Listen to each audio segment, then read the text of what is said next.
So basically, we're on session 2, Deus Vult, God Wills It, a Militant, Papacy, and the Crusades.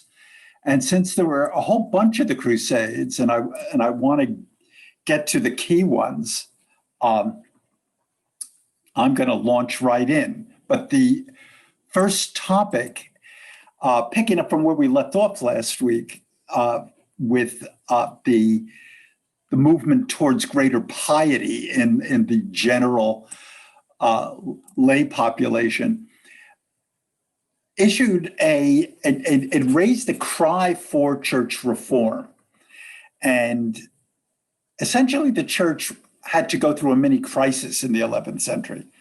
The issue was that the urbanization of a general population and the raising of standards of learning in that population and standards of professionalism by the emergence of the new bourgeoisie created a kind of consensus that the priests in the local parishes and in the local dioceses were not up to snuff. They weren't really up to the mark. And people admired the new monastic movements, but they wanted that level of, if you will, purity and authenticity even in the local priests.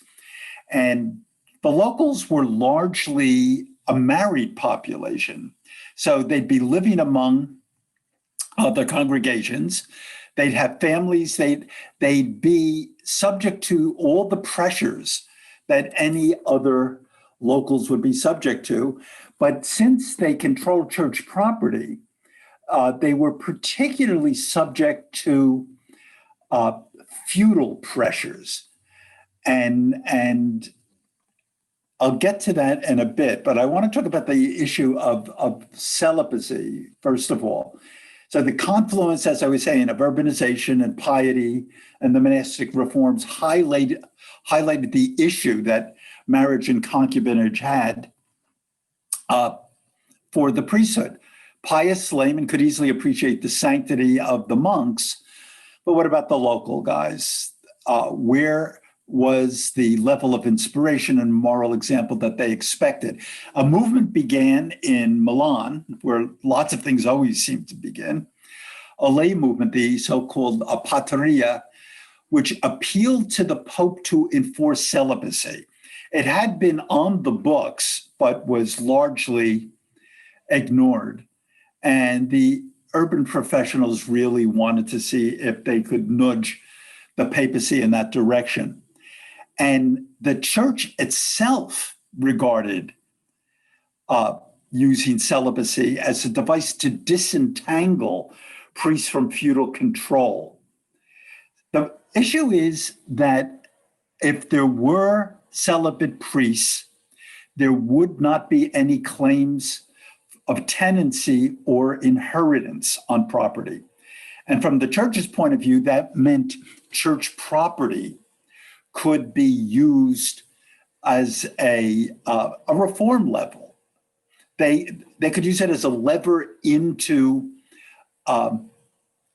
appointing new favorites, people who personified the standards that they were trying to live up to.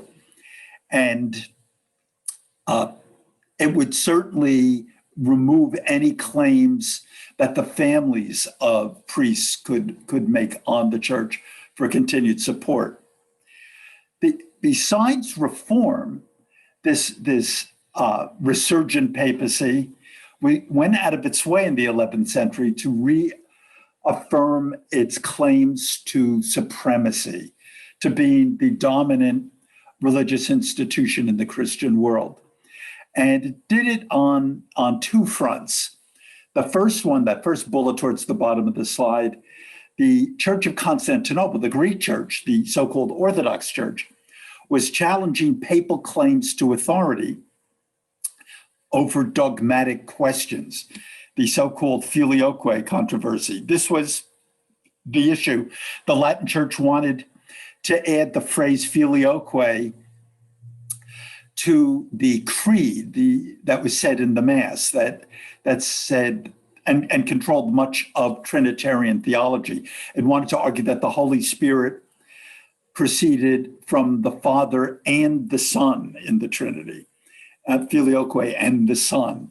Not that the Greek bishops objected theologically to the principle. They objected to the papacy's claim that it had the right to decree the validity of the dogma.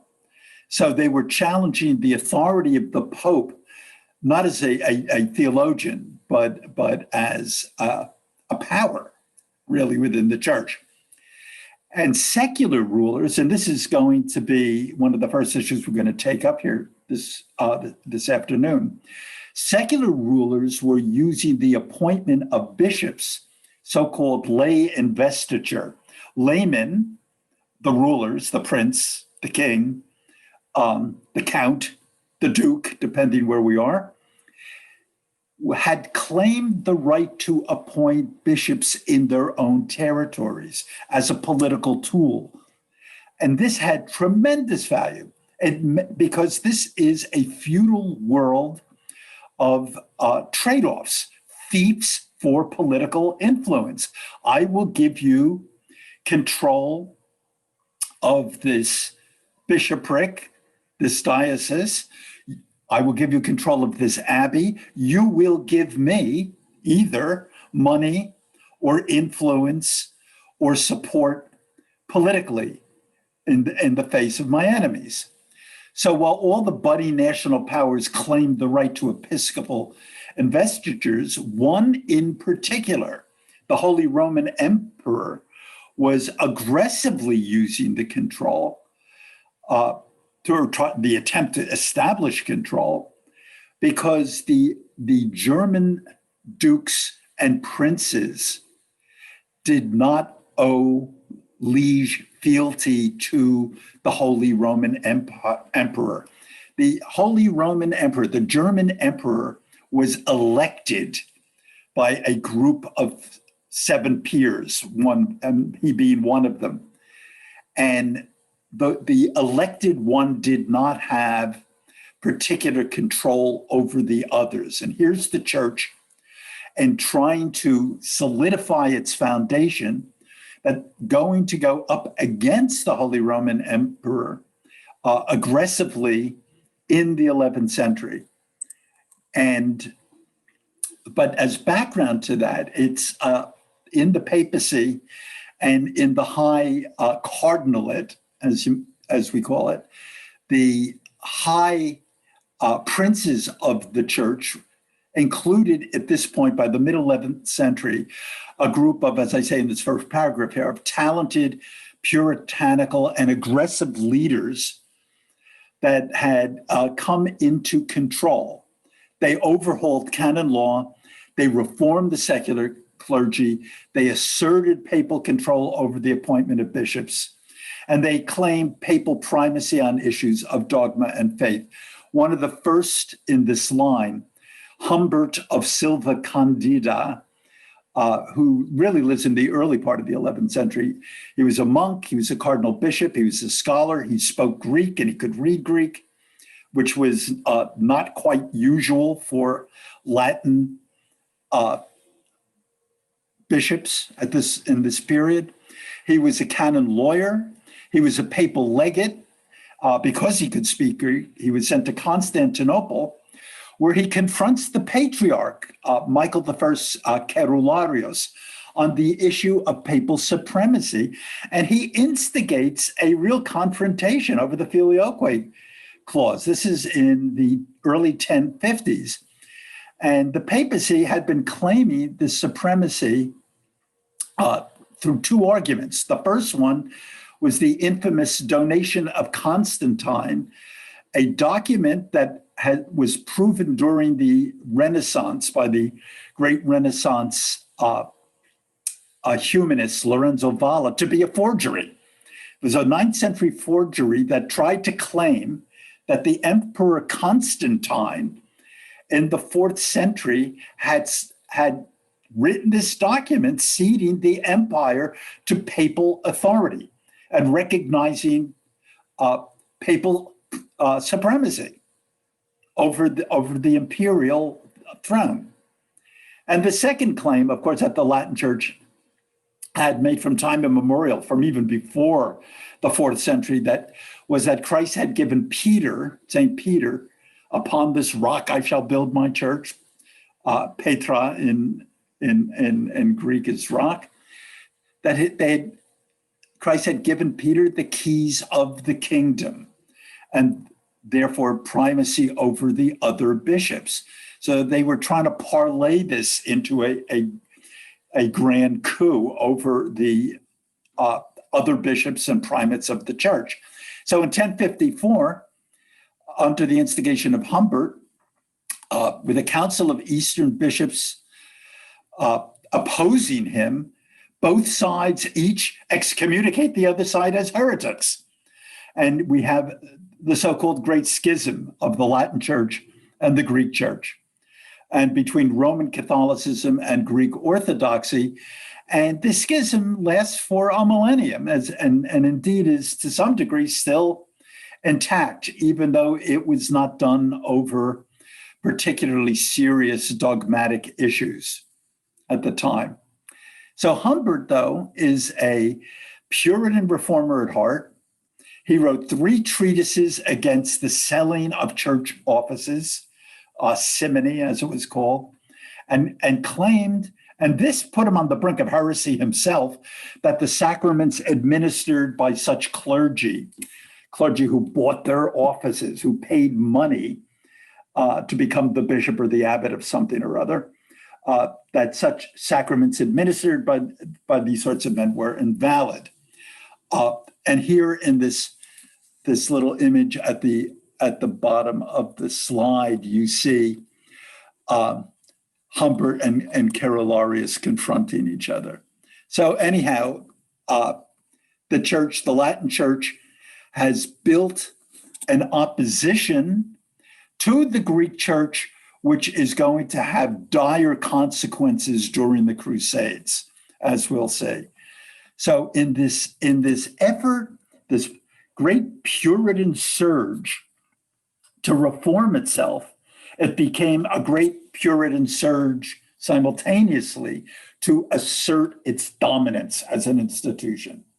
And of course, this is going to carry powerfully into the Crusades. The next reformer, and the most important one, was an Italian monk, Ildebrando of Savona, otherwise known as Hildebrand in English, who becomes the reforming Pope Gregory VII. And he's Pope from 1072 to 1085. He is the man for whom the phrase that characterizes the 11th century as the Gregorian Revolution. He's the person who elicits the title. He issues a document, a summary of canon law positions called the Dictatus Papae. And that doesn't mean a dictate in the sense of command, more the dictation of the Pope. And a selection of the points in the document. I've selected down a group of them, but listen to the underlying arrogance of some of them. The Roman Church was founded solely by God. Only the Pope can with right be called universal. He alone can depose or reinstate bishops. The Pope may depose the absent in absentia. He alone can use the imperial insignia. All princes shall kiss the feet of the Pope alone.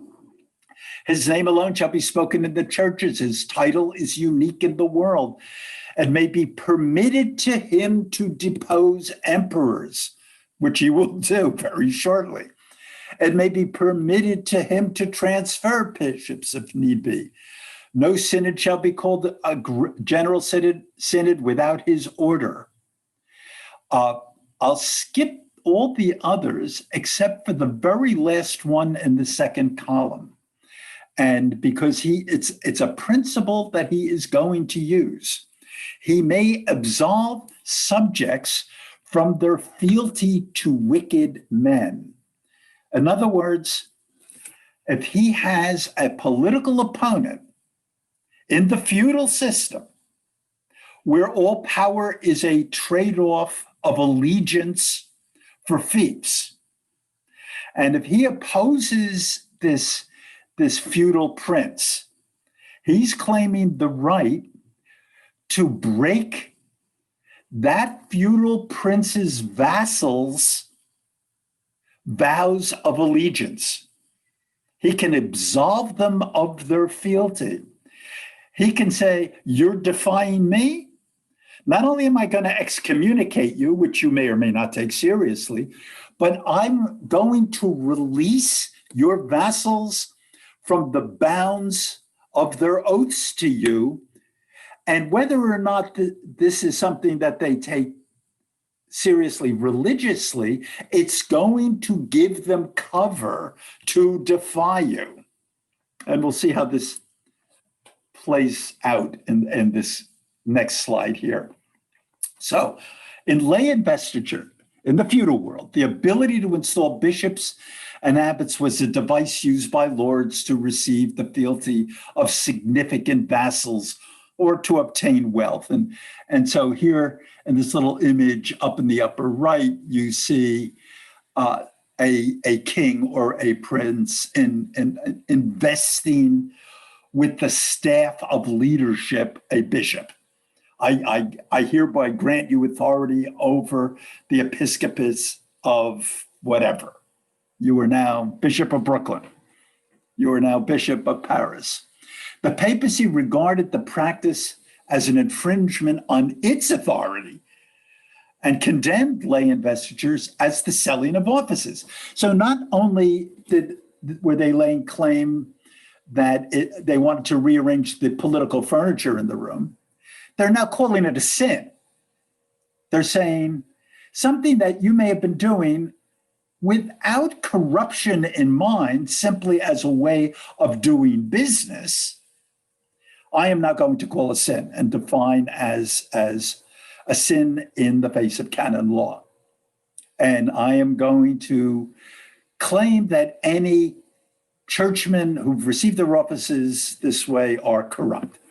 He immediately, Gregory, winds up in a direct confrontation with Henry IV, the Holy Roman Emperor. While lay investiture was practiced everywhere, nowhere was it practiced like it was in Germany. As I mentioned before, the German emperor was elected. The various dukes were quite beyond his direct control. So the only hope he had was to use church appointments to develop some level of allegiance from significant players in the kingdom the empire that he allegedly controlled. So flexing his claims to authority, Gregory excommunicates Henry and releases the rival German dukes from any feudal obligation. He may absolve subjects from fealty to wicked men, as we saw in the previous slide.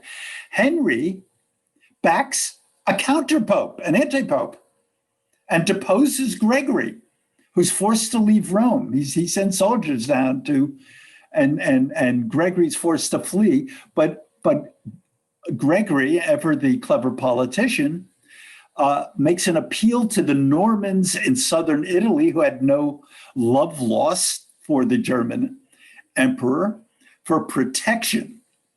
And with that protection, he gets to hang on even when he's not in Rome.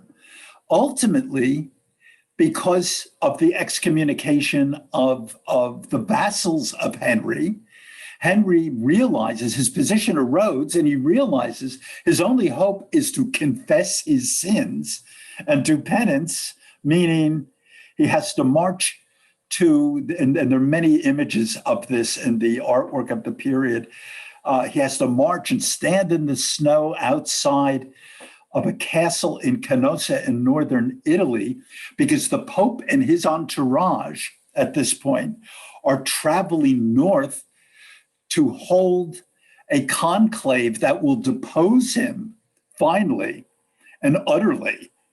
And Henry is obliged to get to the Pope and beg his forgiveness In an act of utter humiliation, he stands in the snow outside the castle for 3 days before the Pope can get to Germany and execute the final plan. In the end, there's a deal struck after both these two principals are dead, the so-called Concordat of Worms, which gives the church the right of selection, but the office holder had to, in a compromise, had to swear fealty to the secular authority. So basically, the church won. And the two consequences of this controversy is that the militant papacy is now a political force in a way that it had never been before, and that Germany is guaranteed to stay fragmented for the next 800 years until Bismarck, actually. And the Holy Roman Empire is going to be a rabbit warren of small states for the next 8 centuries. There were reformers, like, and the final one I'll mention, like Peter Damian, this monastic ascetic reformer, and who's a friend of Hildebrand, but who is very wary that the papacy, Gregory in particular, is now moving into these confrontational political waters. The papacy is transforming itself into a political entity. It's becoming the institution that we in the modern world think of it as this incredibly wealthy, incredibly powerful political as well as religious institution. And the historian Norman Cantor, in a comment about Peter Damian dying in 1072, which is right at the point that Gregory comes to the papacy. It's the actual year. And the quote is, "It removed from the scene the one man who could have restrained Gregory." He had enough moral influence with Gregory that he might have talked him out of the confrontation with the German emperor, for instance. He writes a couple of books, the Liber Gomorrah, talking about the corrupt practices of priests. He singled out the selling of church offices, clerical concubinage, and an array of sexual practices, including homosexuality, particularly with adolescent boys, which he accuses the priesthood of. Oh my, oh my. We saw this one coming for 800 or 900 years, did we not? And the canon laws were changed as a result of it. The Liber Gratissimus, a defense of the validity of sacraments, even when they are administered by priests who had bought their office. The reason this is an important point that I mentioned here. A lot of the heretical reformers that we're going to confront in the next century were claiming that the priesthood was invalid and the sacraments of such priests were invalid and should be thrown out with the bathwater. The whole question of sacramentality was linked to this question of the corruption of priests, and that Protestant critique of Catholicism, which reaches right out to being a critique of the sacraments, is rooted in the concept of corruption. What do we need? These mumbo jumbos, these hocus pocus, mum and chance events administered by a corrupt priesthood, when it's basically a simple relationship between the person that is me and the person that is Christ, is what many of the reformers are going to claim. And Damian also was a promoter of the idea of apostolic poverty. And of course, the implicit poverty in any ascetic life, as preached by the Christ and the early apostles, is something that, again, both the reformers within the church, like Peter Damian or later on St. Francis, and the ones who were going to criticize the church and leave the church and who were going to be banned as heretics, are all going to point to. They're all going to make a cult of poverty, as we'll see, and that implicit and explicit critique of the church as a rich institution will follow in the wake. And I say in this box at the bottom, note that the appeal of poverty is a gateway to purification and spiritual advancement, is a hallmark of materially successful societies. The yearning for simple virtues predictably occurs in periods of urban displacement. And I want to stress that. You tend to see resurgences of the appeal to an ascetic life in societies that are wealthy and well off. The first great monastic movements in the Roman Empire occurred in one of the richest areas in the empire, in Syria and in Egypt, and where there was great urban wealth and success, and where the early hermits went out, as they said, and as we saw, even the Carthusians and the Cistercians claimed, to the desert. We leave it to go to the desert. Which becomes the trope for we are leaving urban wealth, urban corruption. The city has always been the counterpoint to the desert, as it is even in modern American law, the counterpoint to the farm and to rural purity. Anyhow, and so by the 1090s, there is this aggressive church that's going to use whatever it can in organizing Christendom for its purposes.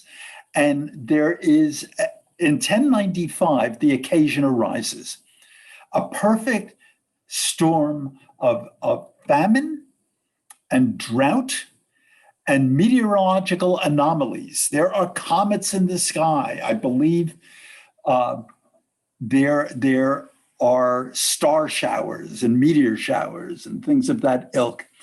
And there was a great excitement among urban populations that were apocalyptic, that the end of the world was nigh, that our sins are upon us, and we have got to go and root out the causes of it within. And this millenarial fever gave the newest Pope, Urban II, the opportunity for calling a crusade to the Holy Land, Deus Vult, which he does in France. And he elicits, of course, the attentions of people, charismatic street preachers like Peter the Hermit, an individual who claimed to have a letter from Christ calling for the recapture of Jerusalem. So essentially, the kooks are coming out of the woodwork, and the papacy is going to use them. And in 1096, before an actual military crusade can be organized, an army of illiterate peasants, paupers, a few knights here and there from England, France, and Flanders, the Low Countries, they head east, overland, and it's called the People's Crusade. Many children among them. Sometimes it's called the Children's Crusade.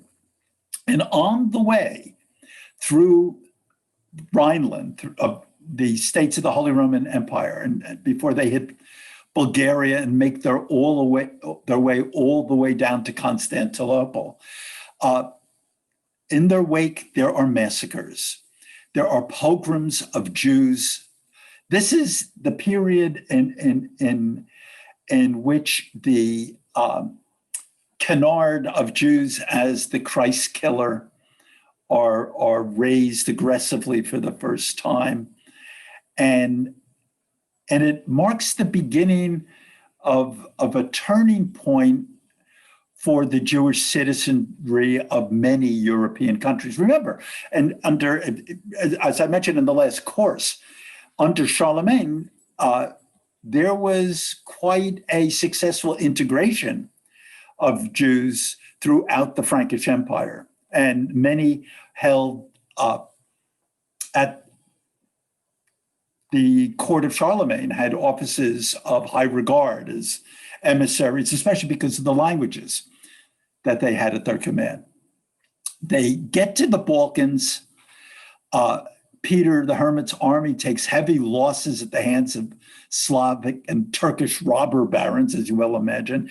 They make it to Constantinople. The emperor, the Greek emperor, wants no part of this.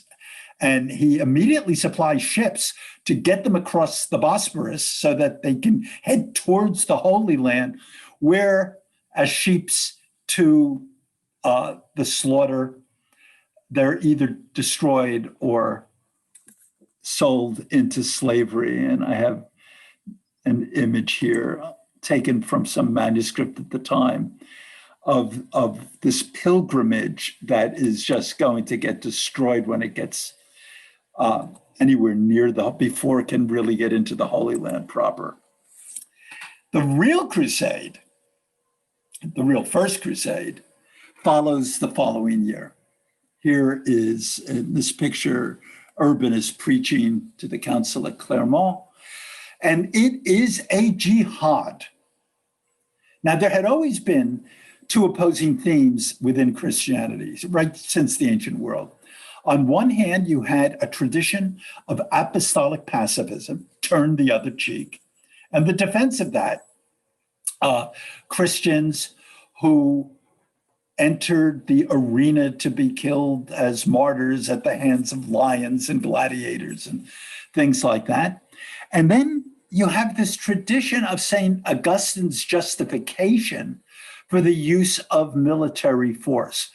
In North Africa, when the Catholic Church in the 4th century, under the leadership of St. Augustine of Hippo in North Africa, was contending with the so-called Donatist heresy, many churches that had been breakaway, Augustine justified the use of the temporal arm, military force, get the local municipal police force out, and we can be coercive in the name of justice and truth. So you had if you will, a just war thesis sitting up against a pacifist thesis. The Catholic Church, if you look at its intellectual history, often takes every side of an issue, and then it gives lots of people the opportunity to choose which one it decides is the valid church position on the matter. So, but anyhow, this militant papacy inaugurated by Gregory was going to dominate the church for several centuries, and the Crusades were really going to be the instrument for it. It saw the Crusade as an opening to establish its authority in the West and bring the Greek Empire back into the Latin fold. The emotionally engaged religious style of the time made the idea of a holy war incredibly popular. There was no problem selling it to the laity, by and large. The Pope offers indulgences. I will forgive sins of anybody who takes the cross. There was belief in some quarters that on the capture of Jerusalem, warriors would ascend into heaven. So it is jihad. The Byzantine Emperor Alexius Komnenos had requested military aid from the West because his position was being compromised by the Turks ever since the 1070s. But I don't think he had quite any idea of what he was going to receive on the other end. So the crusade also had great appeal for European knights, because after the Norman military expansions into England and southern Italy, and the Venetian trade penetration of the Levant, Byzantium and the Holy Land look like low-hanging fruit. In other words, people like the Norman mercenary aristocracy, nobility, needed the next target. And this was true of many places. There were many, many, many second sons and third sons. And in Salic law, the first son, primogeniture, got control of the family's inheritance. And if you were a second son, either you sold yourself out, either you decided to go into the church, or you sold yourself out as a mercenary, or you looked to expand into a place where you could make a claim of your own. That's why the mercenaries who had been invited into southern Italy and Sicily in the previous century wound up using the opportunity to take control. So nobles from France, Normandy, the Languedoc, Provence, Norman Italy, Lorraine, and Flanders took the cross and joined, and they went as national contingents. So you would have groups of French, because remember last week when we talked about the language fragmentation of every country in Western Europe at the time, unless people were sufficiently educated and had Latin as what we would later on call a lingua franca, but it was a lingua latina, unless you had that, or a large shared dialect like French Norman, you probably had to hang out with just your own gang, linguistically. So the Prince's Crusade ensued with the first crusade with maybe 100,000 troops. They arrive in the Turkish peninsula. They're led by this glittering array. This is why it's called the Prince's Crusade of Western princes, no kings, who couldn't make it on this round. That's coming up, but they couldn't make it for the First Crusade. So we have all these counts and dukes and princes: Raymond of Toulouse, Admar of Le Puy, Godfrey of Bouillon, Baldwin of Boulogne, Robert of Normandy, Stephen of Blois, Hugh of Vermandois, Robert of Flanders, the great Bohemond of Taranto, and his son Tancred. They have tremendous success in the beginning. They're a substantial army. They are motivated. They are from old feudal aristocracies that still trained as fighting people. This was not an aristocracy of the robe. This was an aristocracy of the sword that traveled towards Jerusalem. They have a little trouble in the beginning, but they managed to take the major targets of Antioch in 1098 and Jerusalem of 1099. The siege of Jerusalem, they built the finest siege equipment of the 11th century in 3 weeks, including 2 massive wheel-mounted siege towers and an ironclad battering ram. There's a Victorian picture that, of course, idealizes the whole capture. And of course, there's a massacre that follows. After both cities were captured, there was a general massacre of infidels. And of course, Jews were now being branded as infidel. No one ever saw, from the Gesta Francorum, the Deeds of the Franks, a chronicle. No one ever saw or heard of such slaughter of pagan people, for funeral pyres were formed from them like pyramids, and no one knows their number except God alone. But Raymond caused the emir and the others who were with him to be conducted to Ascalon whole and unhurt. So there was some honor among princes. So he allowed some of the emirs to get back to Muslim lines. What we're left with at the end of the French Crusade are Christian kingdoms in Palestine. So you have the Kingdom of Jerusalem. Godfrey of Bouillon was the defender of the church and of the Holy Sepulchre. Later, Baldwin takes the title King of Jerusalem. You have the County of Edessa. We'll look at the map in a bit, and that's Baldwin's. You have the Principality of Antioch. That's Bohemond of Taranto in what is now either Puglia or Calabria. It's right down at the sole of the boot, between the toe and the heel. I think it's technically Puglia, Taranto. But he becomes the first Prince of Antioch, and Tancred becomes the Prince of Galilee. It sounds like a Broadway show, the Prince of Galilee, or maybe a sitcom. The County of Tripoli, Raymond of Toulouse makes it says Bertrand, the Count. And if I blow this map up a little bit and bring it into focus, so you can see that the Emirate of Damascus has sort of been shoved back. They still control Aleppo, but the Christians hold lots of territory all of a sudden. But these are the so-called Latin kingdoms. These are not Greek-held Byzantine kingdoms. Of course, the Byzantine Alexios, the Basileus, the emperor, as he called himself, the emperor of the Romans, expected that this aid that he had asked for was going to return these territories to his control. And of course, that's exactly what does not happen. The Latin empires get formed.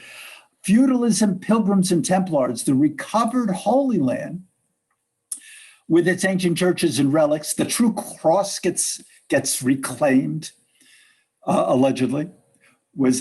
By the way, if you put together all the alleged fragments of the true cross, it would probably be the size of the Queen Mary by now. Anyhow, but this was a destination for Western pilgrims. So pilgrimages were now going to be hosted yet again all the time.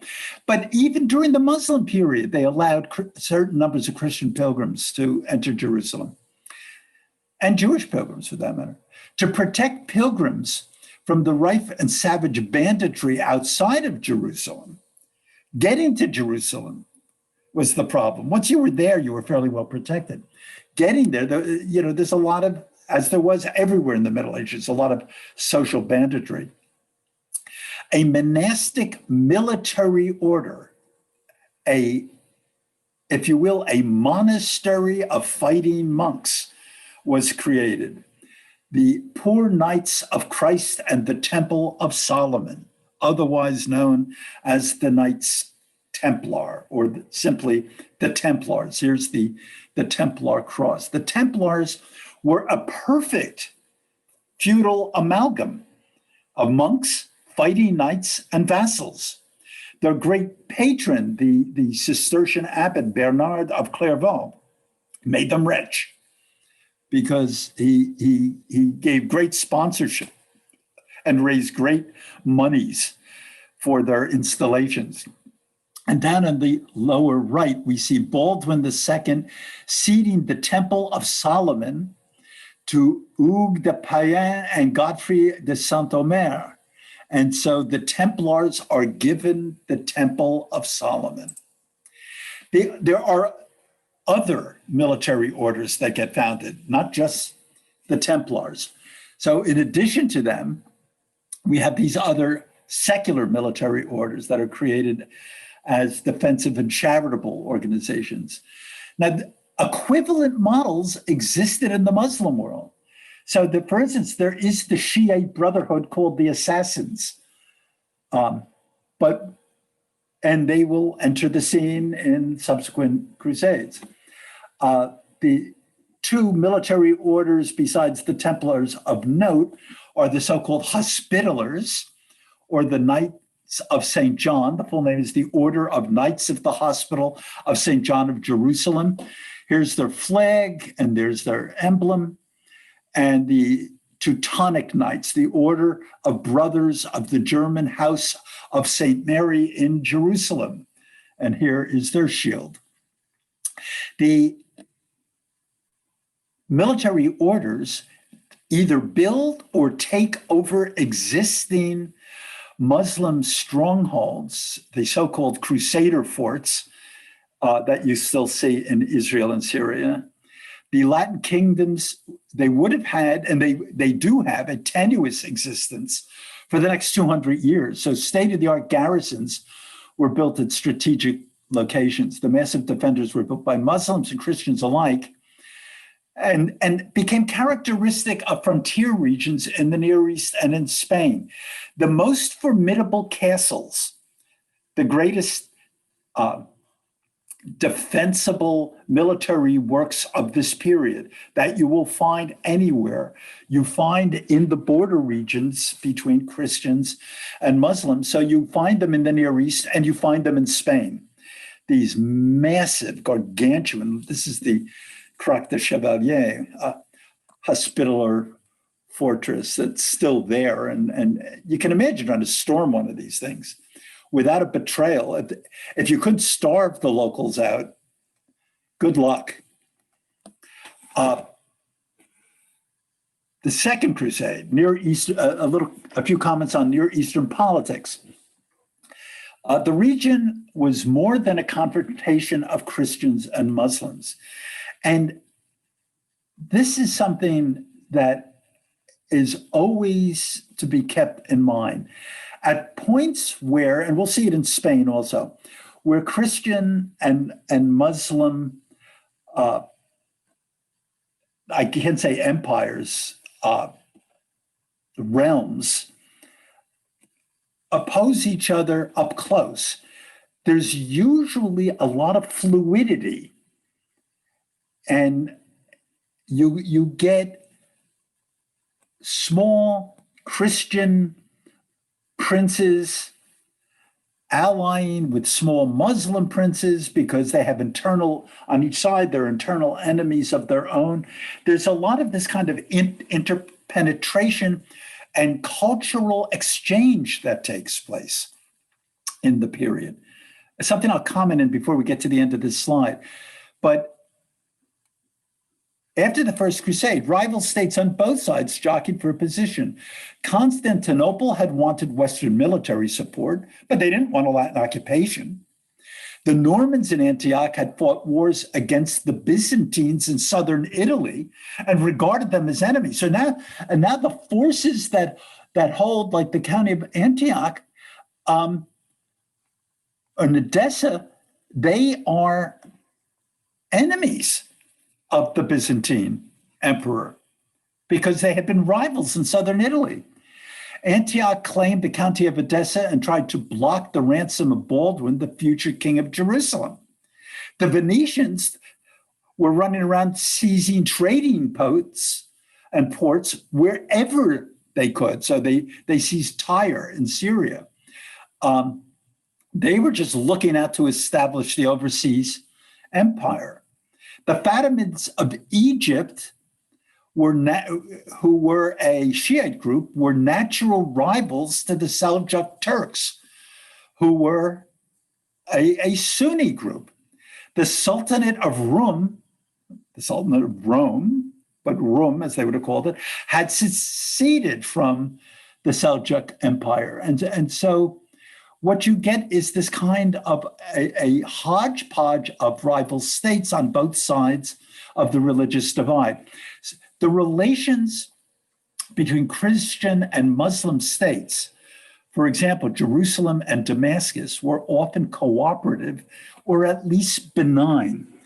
And as I will point out when we get to the Second Crusade, which doesn't occur until 1147, that's nearly a half century apart, and therefore a couple of generations apart. So you get Latin chieftains who were not part of Western civilization anymore. They had grown up in the world that was Palestine.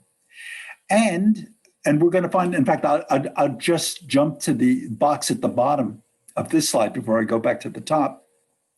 Many old hands in the Latin kingdoms, usually the monastic knights, had gone native. They not only had a lot of cultural transfer with the Muslim populations of the region, but they came to admire the social discipline and religious conviction of the Muslims. It appealed to them as a religious order. You had many of them dressing in Muslim garb. There were people learning Arabic. It was a different world. When the Second Crusade arrives, as we'll say, with all of its French, English, and German assumptions about Christianity and the infidel, it's not going to find ears that receive, Christian ears in the East that receive them with the same sensibility. Anyhow, back to the top. In 1144, a Turkish governor based in Mosul, Zengi, restored jihad to the region by attacking and capturing Edessa. In reaction, the extremely influential Bernard of Clairvaux preaches a new crusade and engaged the interests of both the monkish Louis VII of France, who comes with his wife Eleanor of Aquitaine, who we will mention a lot over the next couple of sessions for various reasons, and Conrad of Germany. Bernard's theme was that the Christian losses were the result of sinfulness and that a crusade offered redemption. Crusading fever led to another Rhineland pogrom on the way. So the crusade fails. Edessa is too well defended from siege. The French and Byzantines were at odds over who was to rule reclaimed territory. And there was a clear lack of strategy and a lot of internal dissension between the new arrival Christians and the veterans of the First Crusade, who didn't much like the idea of having a crusade to begin with. After a half-hearted 5-day siege of Damascus, the Jerusalem veterans pull out and the newly arrived contingent goes home. And so it was a cup of coffee, howdy ma'am, and back they go again without much changing in that part of the world. But things were going to change in the period between the Second Crusade and the Third Crusade in the third quarter of the century. It begins with the Kingdom of Jerusalem beginning to eye the holdings of the Fatimids of Egypt. Baldwin III and an army of Templars and Hospitallers besieged and captured Ascalon, the most significant frontier outpost of the Fatimid dynasty of Egypt. The victory stimulated further unsuccessful attempts at conquest, but it had the result of weakening the Fatimids. And so, in weakening the Fatimids, a player in the Fatimid world as a vizier, a great counselor to the Fatimid emir, is a Sunni Muslim Kurd who in the 1170s rides his influence to the top of the Fatimid hierarchy, and that is Salah ad-Din, the great military commander Saladin. He cleverly positions himself as a defender of Sunni Islam. Remember, the Fatimids are Shiites, and manages to maneuver his Kurdish countrymen, his clan, the Ayyubids, into a controlling command position in Egypt and gets the blessing of Baghdad, which he manages to maneuver himself for. So the Sunnis of Baghdad say, this has got to be a better deal for us. So they throw their weight. They give him the blessing from on high. And in 1182, he conquered the Syrian provinces of the Zengids and was proclaimed the Sultan of Egypt and Syria by the Caliph at Baghdad. So now you have the domination of one man firmly in control of the Egypt and the immediate Near East. To consolidate Abbasid control, the regime in Baghdad, he announces his objective is to capture Jerusalem, Constantinople, the Caucasus up to the north, and Morocco. Stick with me, boys. I'm going all the way until the word of God is supreme and the caliphate has wiped the world clean, turning churches into mosques. By 1182, he crosses the Jordan, begins a campaign against the Crusader states, and in 1187, he captures Jerusalem. Whether pragmatic or merciful, for whatever reason, Saladin, and it's always debated whether he was doing this because it was his moral propensity or whether, and the kindness of his heart, or whether it was just a politically shrewd maneuver, he grants the release of Christian citizens if they pay a small ransom, and he suspends it for the poor. And he invites Jews to return and resettle in Jerusalem. And so he makes himself not a bad guy in the region, so that a lot of Christians might even choose to stay in the New Jerusalem.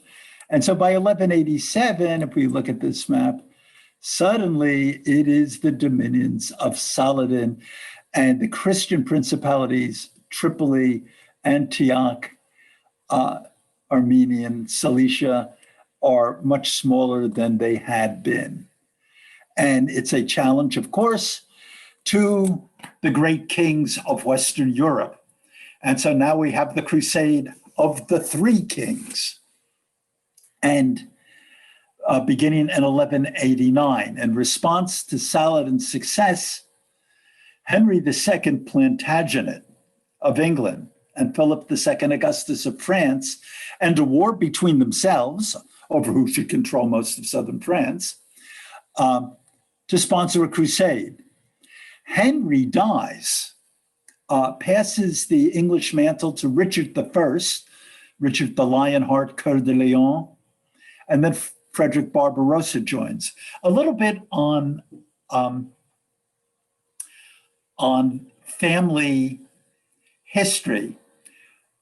Because she did not, and it's something I'll remind you of again later, because she wasn't able to have a son with Louis VII, Eleanor of Aquitaine, Queen of Provence, in the Languedoc, she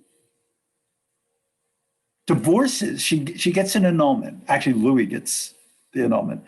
And Henry from Anjou, who is known in England as Plantagenet, seizes the opportunity and marries her, and to reinforce his claims to the south of France. And they have a couple of sons. She was able to bear sons with him. And one of her sons is Richard Coeur de Lion. And the other one is the infamous John Lackland, who we'll talk about later on. So Barbarossa, Frederick I decides, as the Holy Roman Empire, he's going to join as well. And they proceed variously. First, there's movement. The Lionheart makes his way to Italy, where he gets a boat, stops at Rhodes and Cyprus on the way, and makes his way to Accra. Philip Augustus makes his way directly from France, I believe. I think there's a stop off in southern Italy as well. Frederick Barbarossa comes overland and doesn't make it. He drowns in a stream on a way there. Some of his troops go home. Some of them continue on. I mentioned it in the first bullet here. Frederick leads a large army overland, has some success against the Sultanate of Rome, but drowns in Armenia. Guy Lusignan, the king of Jerusalem, has started a siege of Acre and awaits the arrival of the overseas crusaders. So now you have some coordination between the Latin kingdom, the little remnant of it that was still intact on the coast, and the landings of the great kings. Philip's French and Angevin contingent arrive and Acre falls, at which point Philip says, my work here is now done, and he decides to go back to France. Having conquered Cyprus along the way, Richard lands, heads down the coast, captures Jaffa. He twice advances to the very gates of Jerusalem, takes a look, says, I don't have the scale of force that it's going to take to displace Saladin from Jerusalem. And even if I could take it, I don't think I could defend it. So he enters into negotiations with Saladin. They negotiate the so-called Truce of Jaffa. Unarmed Christian pilgrims and merchants may enter Jerusalem. And so that tradition of Jerusalem being in Muslim hands, but being a kind of an open city for religious pilgrims of all kinds. And, you know, the churches of Jerusalem belong to every Christian sect under the sun. Richard then returns home. Long story, he gets held for ransom in Germany and has to get bailed out. The Crusaders reclaim a little bit of territory then in the Levant, but the major objective, Jerusalem, remains in Muslim hands. And if we look at the map, by 1200, and this map of it has both the little green castles are Muslim held, the little blue castles are Christian castles. And you'll see down here, Jerusalem and Hebron, they are now back in the Muslim fold, and there are castles along the border, but the coast of Lebanon and parts of Syria are still held by the Latin kingdoms as far south as Jaffa. And you still have the county of Tripoli here.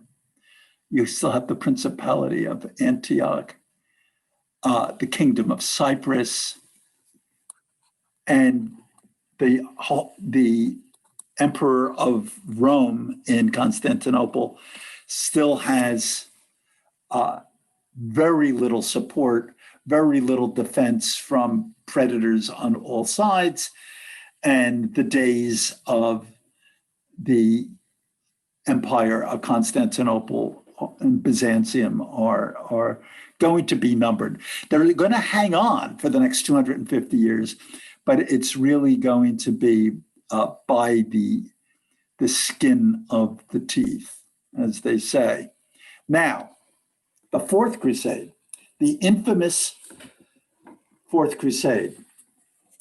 Innocent III, an activist pope who we will revisit when we do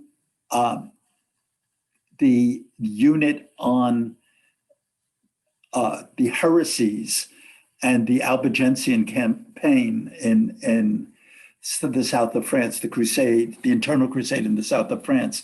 Innocent III sponsors a crusade in 1198 and contracted with the Republic of Venice to build, this was the first big mistake, to build transport ships for 30,000 crusaders. They agreed upon a fee and the fee was never fully raised. The Venetians, not wishing to pass up a good deal, suggest that to make up the shortfall, they be allowed to capture Zara, a Christian city on the Dalmatian coast that had earlier rebelled from the Venetian overseas empire. Innocent and some Crusaders objected, but there was enough support to execute the plan. And so this model was established by which a Christian crusading force could attack and capture a Christian city and sack it, which wasn't exactly a Christian motive, as had been pointed out, as we will see. So what takes place following this is a crusading sack of Constantinople itself. The emperor's nephew, Alexius's nephew, makes a deal with the Crusader leadership that in return for toppling his uncle, there's a nephew who wants to move to the top of the dynastic food chain. He'll return the Eastern Church to papal control and he'll supply the Crusaders. So a deal is struck. That's never fully fulfilled, but a deal is struck. The Venetians and the Crusaders besiege the city and place the nephew Alexios IV on the throne. Much goes on. An anti-Latin revolt breaks out. Alexios himself gets murdered because the locals are really not having anything of this. The Crusaders, in response to the anti-Latin uprising protest, the Crusaders respond savagely. They sack Constantinople for 3 days. They pillage palaces. They pillage churches. They kill thousands of Orthodox Christians. And of course, Muslims who are in the city, because the Byzantine leadership had some reasonable relationships with the surrounding Turks and Muslims. And of course, as always, Jews. An Arab commentator, Ibn al-Athir, quoted this or wrote this in a chronicle of the affair. Almost all the Romans were, by the Romans, he means Greeks, of course, the Roman Empire, the Romaioi, the Greek Romans, were either murdered or impoverished as a result. A group of Roman notables had entered the great cathedral known as the Hagia Sophia to seek refuge, but were pursued there by the Franks. By the way, the Arab word for Westerners through this entire medieval period all the way, they may still use it in some places, was to call them the Frangi, the Franks. To them, everybody was a Frank. Any Christian from the West was a Frank. But were pursued there by the Franks when some monks, abbots, and priests came out of the church carrying the Bible and crosses in order to beg for mercy. The Franks slaughtered them all before entering the cathedral and plundering it as well. So you get the plundering of the Hagia Sophia. And the sack of Constantinople in 1204, ancient artwork was stolen and vandalized. For centuries, the Venetians had ornamented their city with Byzantine art. The Doge, Enrico Dandolo, shipped the bronze horses back to Venice, as we will see in the next slide. Bronze statuary was melted down for the material value, including the Hercules of Lysippus. Church altars were torn to pieces for gold and marble. The enormity and cynicism of the sack has, I didn't mean to go there yet, has been a topic of artists for centuries. And so you'll find depicted in Western art the sack of Constantinople as probably the signature event of, and probably the most consequential event of the Crusades, because, and I'll go back to this a couple of times afterwards, because more than the split between the Christian world and the Muslim world stood as a significant dividing line for Europe in the ensuing periods. The split between Eastern Orthodox Europe and Western Latin Europe was of greater consequence. If you look at, and I think this was actually pointed out,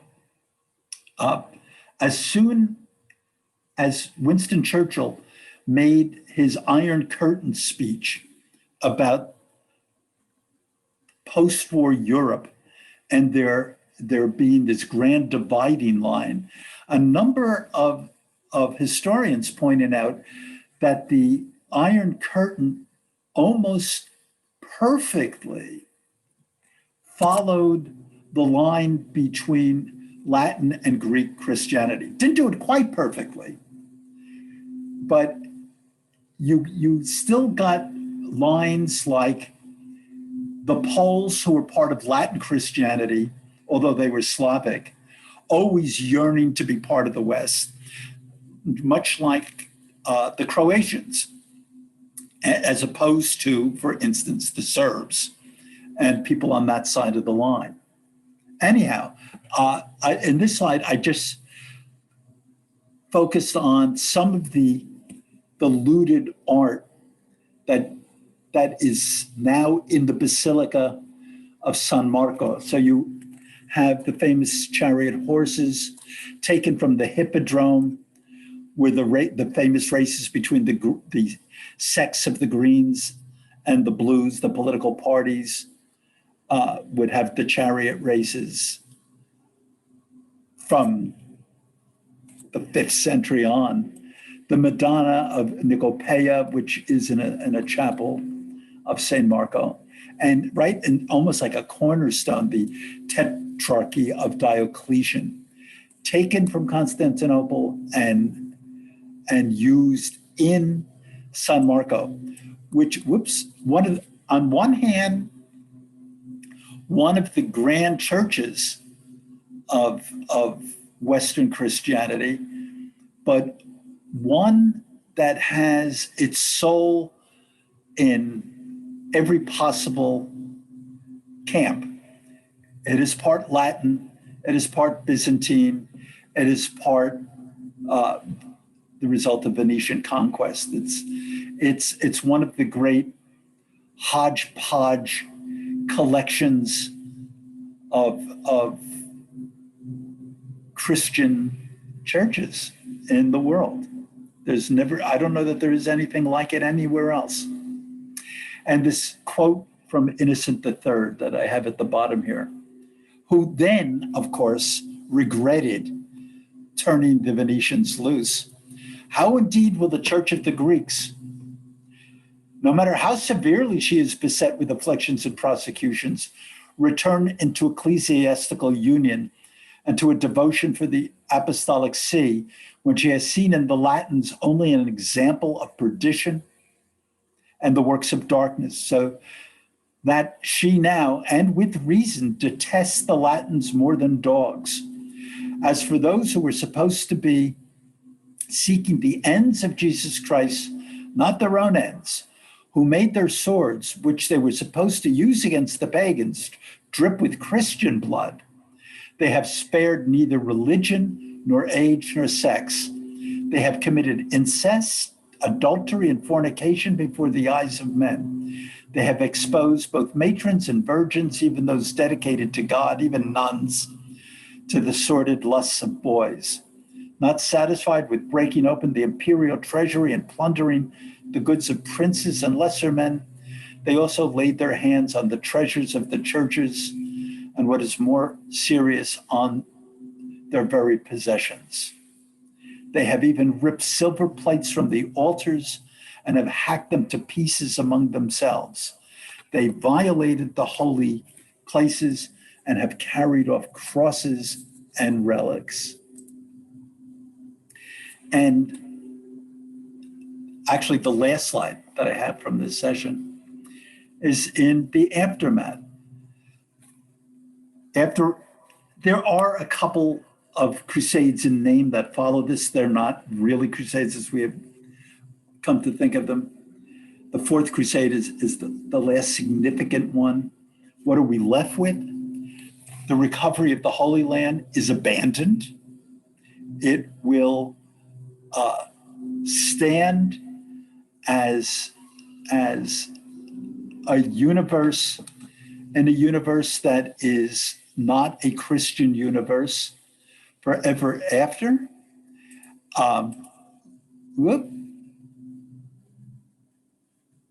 I lost my share. Let me get that back again.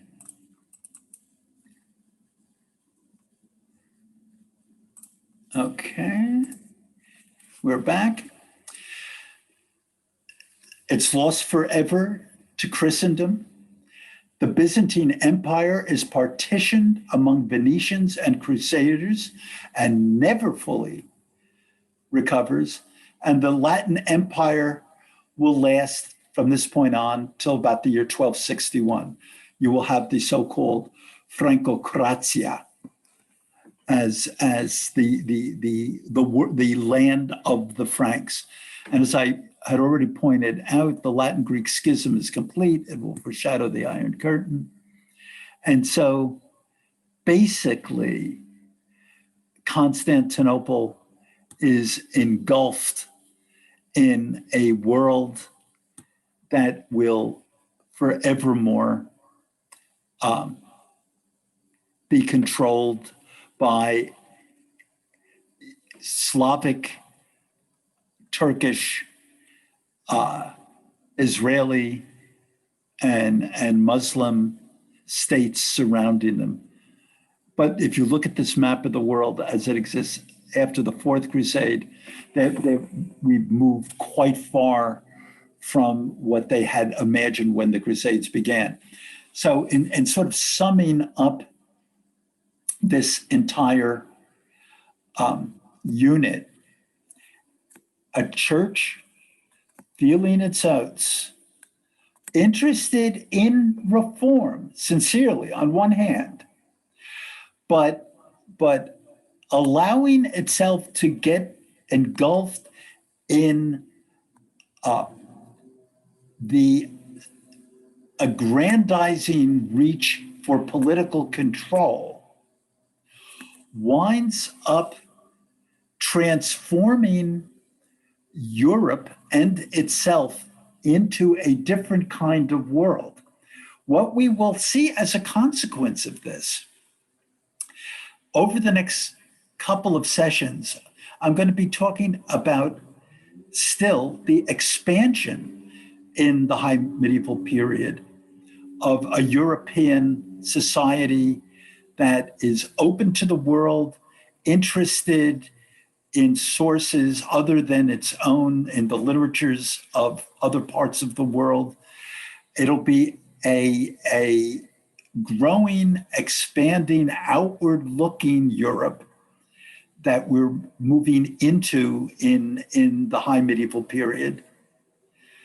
But the consequences of the Crusades are such that by the time we get to 1300 or so, the world is going to become one of militancy, a shutting down of the open mind.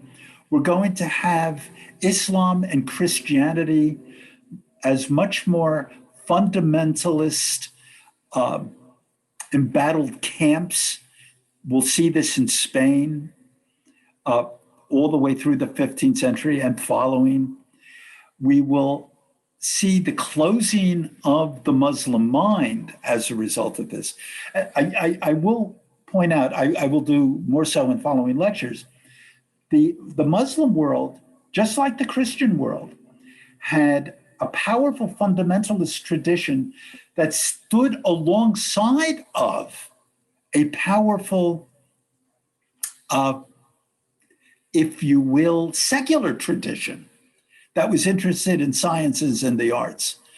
And that tradition in the Muslim world gets totally eclipsed by the fundamentalist tradition to some degree as a result of the same thing happening in the Christian West, as both places have their, if you will, their churches establish sovereignty in an aggressive way, and the rise of crusading spirit on both sides of that confrontation. You'll see the secular impetus in the Arab world really slowly disappear, or at least get eclipsed. In the Western world, the church's attempt at control is never fully successful and never fully realized. And for many reasons. And later on, because of an incredible fragmentation within the Christian church itself, because of the Protestant Reformation. But because of that, secular elements were always able to have a place to hide within that and preserve their interests. So that by the time you even get to a Galileo, yeah, he's censured by a church that wants to enforce a religious focus on to astronomy and onto the kind of science he's doing. They want to control the message, but he can resist the message. Even as he submits, the Inquisition doesn't overwhelm him. But we will get a sense that this isn't what exactly dominates in the Islamic world in the later medieval period. Anyhow, with that said, I want to give people who have to leave the opportunity, because they had the next class that's coming. And if you have any questions or remarks or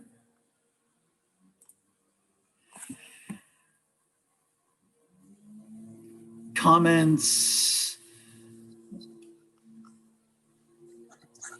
Lou, that was, as they say, magisterial trip through the four Crusades. Yeah. Thank you for that.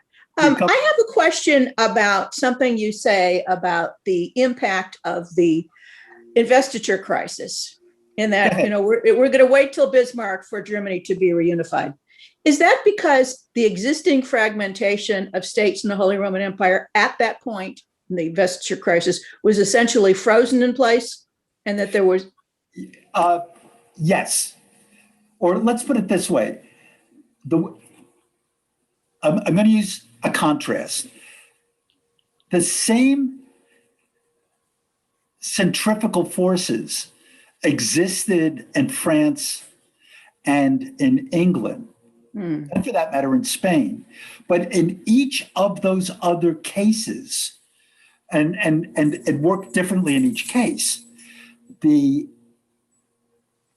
royal house was able over time to use its ever-growing centralization to build out a bureaucracy that would endow it with virtual centralized control over all of the feudal dukes or counts or princelings that would have been in an earlier period were rivals. much as Charlemagne had rivals all over the place that could just, in effect, say no. But in Germany, because of the elector structure of the throne in Germany, inherited from the Saxons, no emperor could establish, even when they established some level of hereditary control to the throne, they could never really establish centralization of bureaucracy. They never were in that position again. And then, while it might have happened in the early modern period, you have the Protestant Reformation and the religious wars between Catholics and Protestants, and they get to hack each other up again and subdivide and regroup and different configurations all over again based on religious sect. So it isn't until really Bismarck in the period between the late 1840s, post 1848, and to 1870 that Bismarck is able to overwhelm the centrifugal impulses that the Germans always had. And remember, by the time he does it, Germany had a unified literature and a unified language, or dialects. But by the time you get to the 19th century, there was German. And so, yeah, really, they never managed to pull it off. And of course, by the way, when you have later on, when you have like the Austro-Hungarian Empire, that was a farce in that you had elements speaking 3 or 4 major languages under one royal family, which could never have worked into the modern world. Nationalism put stamp pay to all of that. There's a series of really entertaining books by John Biggin about a soldier in the Austro-Hungarian Navy who ends up in the Air Force. And it turns out that he can only communicate with his pilot in this plane this biplane by speaking in Latin, because they came from such diverse parts of the Austro-Hungarian Empire and they had no other languages in common. That makes sense. Yeah. Remember, Hungarian is not an Indo-European language. I mean, Magyar is like up there with Finnish as one of those. You better go back to the starting blocks if you're going to learn that. Right. Anyhow, I know there are people who have to run off for another class at 3. Next year in Jerusalem, or next week right here, one or the other. See you then. See you then. Thank you, Lou.